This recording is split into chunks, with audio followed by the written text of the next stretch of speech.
एक चोर था, उसने अपने गुरुजी से पूछा, गुरुजी मेरा विवाह कब होगा? गुरुजी ने कहा, बेटा तेरा विवाह तो होगा उस दिन जिस दिन से ठीक तेरा विवाह रात को होगा, सवेरे तुझे फांसी हो जाएगी। जिस दिन तेरी फांसी निश्चित होगी, फांसी निश्चित होने के बाद तेरा विवाह निश्चित होगा। चोर ने कहा कि जब फांसी निश्चित हो जाएगी तो फिर विवाह करेगा कौन? बोले, नहीं, ऐसे लिखा है तेरे भाग्य में। अब वो चोर तो चोर था, चोरी करना उसने छोड़ दिया। चोरी नहीं करूंगा, फांसी नहीं लगेगी। मतलब देखो, उसने जान लिया कि मेरे साथ क्या होने वाला है। अब वो सावधान हो रहा है, और जो होनी है हो के रहेगी।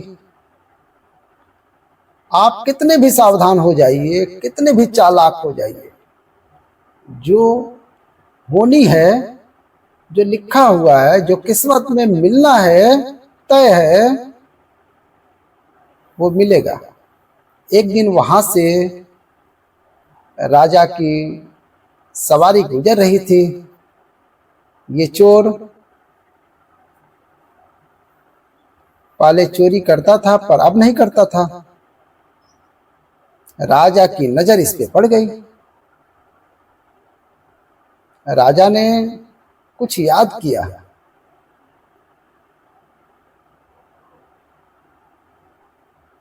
राजा को याद आया, इसने गले में एक सोने का माला पहन रखा है।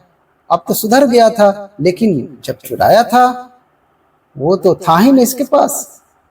राजा ने देखा कि इसके गले में माला है, ये माला तो मेरा है। इसने कभी राजा का माला चुराया होगा। राजा ने पकड़ लिया, बुलाया दरबार में, तेरे पास माला कहां से आया? बहुत गोल मटोल बातें की इसने। राजा ने कहा, नहीं, ये तो मेरा है। उसने बाद में माना कि हाँ, मैंने आपके राज्य में एक दिन आपके महल में भी चोरी की थी, वहीं से ये मुझे मिला। राजा ने कहा, तुमने बहुत चोरी की, मेरा भी बहुत नुकसान किया है, कल तुझे फांसी होगी। लो भैया, बेड़ियों में जकड़ गया, जेल में बंद हो गया। सिपाहियों ने कहा कि कोई इच्छा है तेरी? बोले, आखिरी इच्छा यही है कि जेल के अंदर ना रखो, मुझे पूरी रात जेल के बाहर रखो, ताकि खुली हवा मुझे मिलती रहे। संयोग से वो जेल के बाहर था, सड़क पर एक पेड़ के नीचे बैठा था कि तभी एक माँ और बेटी यहां से गुजरे। एक माँ और बेटी वहां से जब गुजरी तो सिपाही ने पूछा, तुम कौन हो? उन्होंने कहा, भैया हम इस शहर में, इस नगर में नए नए आए हैं, बड़ी गरीब हैं, कुछ काम मिले तो पेट भर रोटी मिल जाए। चोर वही था, सुन रहा था। बड़ी प्यास लगी है। चोर ने पानी मांगा तो उस माँ ने उसे पानी पिलाया। चोर ने कहा, तुम्हारी बेटी है? हाँ, मेरी बेटी है।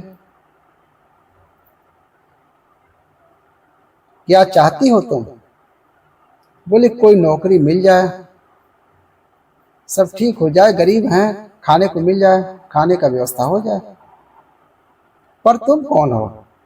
बोला, मुझे कल फांसी पे लटकना है, मैं चोर हूं। पर सुनो, मैं तुम्हारी गरीबी मिटा सकता हूं।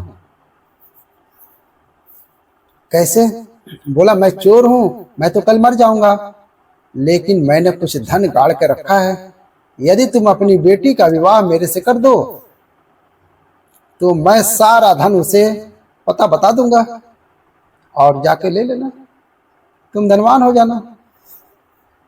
तो लड़की की माँ ने कहा, चोर, मैं अपनी बेटी का विवाह तेरे से कर भी दूं और तू मुझे धन भी बता दे, मैं धनी भी हो जाऊं, तो बता इसमें तेरा लाभ क्या है? एक रात के लिए तू किसी का पति बन, इसमें क्या लाभ है तेरा? चोर बोला, रोते हुए बोला, मेरा एक ही लाभ है। क्या? बोले, जब मैं मर जाऊंगा, मेरे मरने के बाद ही सही मेरा बच्चा होगा।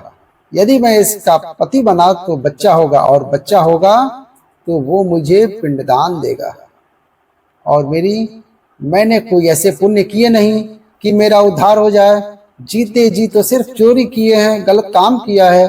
अब एक उम्मीद है कि अगर मेरी औलाद, मेरा संतान मेरा पिंडदान करती और वो सही रास्ते पे चलती है, तो उसके पुण्य से, उसके पिंडदान से मेरा उद्धार हो जाएगा। बस ये लोभ है। लड़की की माँ ने लड़की से पूछा, ठीक है? उसने कहा, माँ जैसा अच्छा लगे। माँ को लगा ठीक है, भटक तो रही ही हैं, धन मिलेगा, ठीक है। शादी हो गई, पंडित जी को बुलाया, घंटे 2 घंटे में अग्नि जला करके फेरे दिलवाए, विवाह संपन्न हुआ। एक रात को वह अपने पति के साथ रहा। संयोगवश भगवत कृपा के द्वारा वह पत्नी उसी रात गर्भवती भी हो गई। सवेरा हुआ, सूर्योदय होते ही राजा की आज्ञा के कारण चोर को फांसी पर लटकाया गया। चोर मर गया। चोर तो मर गया, इसे धन भी मिल गया उसकी बताई जगह पर। अब क्या होगा देखिए, अब जो जो जीवन में मिलना है वह कैसे कैसे मिलता है, और जो जो नहीं मिलना है वो नहीं मिलता, चाहे जितना हाथ पांव मार लो। ये धनवान हो गए माँ बेटी दोनों। माँ को लगा चलो बेटी का विवाह कर देना चाहिए। इसने फिर बेटी के विवाह का प्लान बनाया। एक लड़का मिला भी, लड़के से कहा, विवाह करोगे? हाँ हाँ कर लेंगे। विवाह किया तो उस लड़के ने, जिसने विवाह किया, संयोग से वो भी एक चोर था। वह चोर था तो रात में ही उसने पूरा बोरिया बिस्तर बांधा, इसका सारा धन उठाया और लेकर निकल लिया। एक चोर ने धन दिया और एक चोर ने धन ले लिया। अब ये जैसे थे फिर वैसे हो गए। धन जाते ही उस धन के कारण उसकी मां निपट गई। अब ये लड़की बची। लड़की भी गर्भवती थी। मजदूरी मांग मांग के जैसे तैसे अपना पेट पाल रही थी, जीवन गुजारा। बच्चा हुआ, बच्चा बड़ा हुआ। एक दिन राजा के बेटे को एक सांप डसने के लिए तैयार था। इसने देख लिया तो इसने जाकर उसकी रक्षा करने की कोशिश की, पर पहुंचते पहुंचते देर हो गई और डस लिया। राजकुमार मर गया, परंतु जान बचाने के लिए इसने अपनी जान जोखिम में डाली। राजा ने देखा, राजा ने कहा, तू मेरा बेटा बन जा।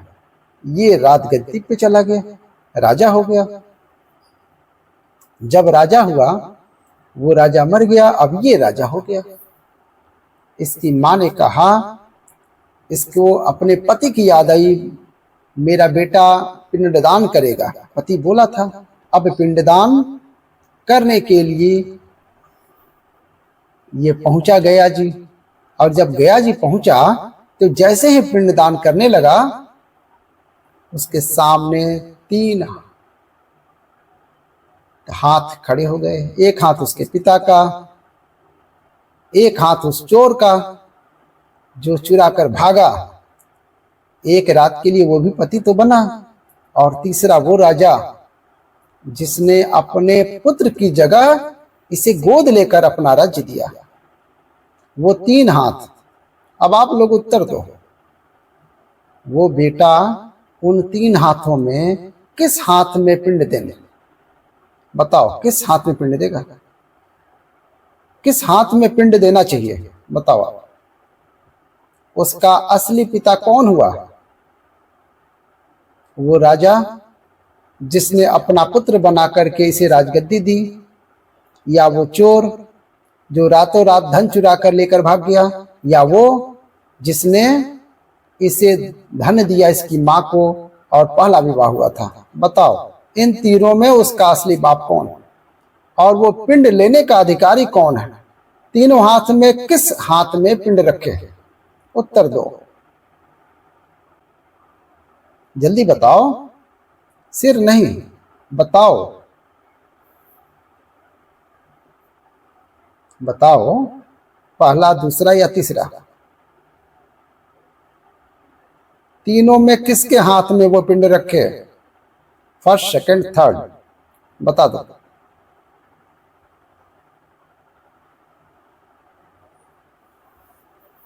बताओ, पहला, दूसरा?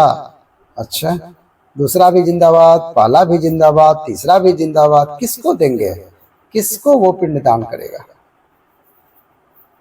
सही उत्तर है पहला। क्यों? क्योंकि वही इसका असली बाप है।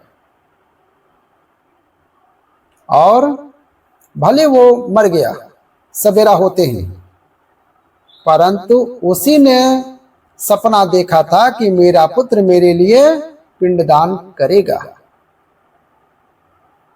इसलिए बाकी तो सब धर्म के हैं, धर्म में मान कर चलें। धर्म का बेटा, धर्म का बेटी, उनके भी अपने कर्तव्य हैं, ठीक है। पर पहला पिंड देने का अधिकारी वही है। बाद में भले वो किसी को भी दे, कोई आपत्ति नहीं है। अर्थ क्या निकला इस कहानी का?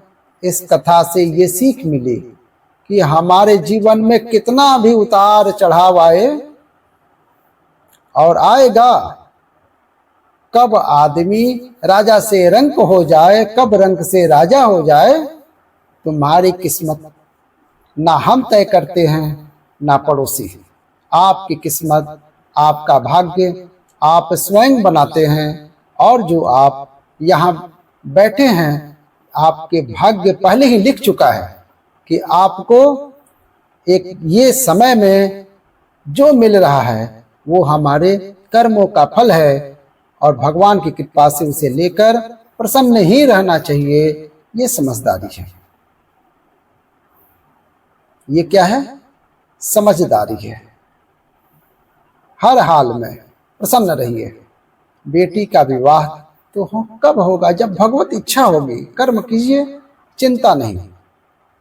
कैसी लगी कथा?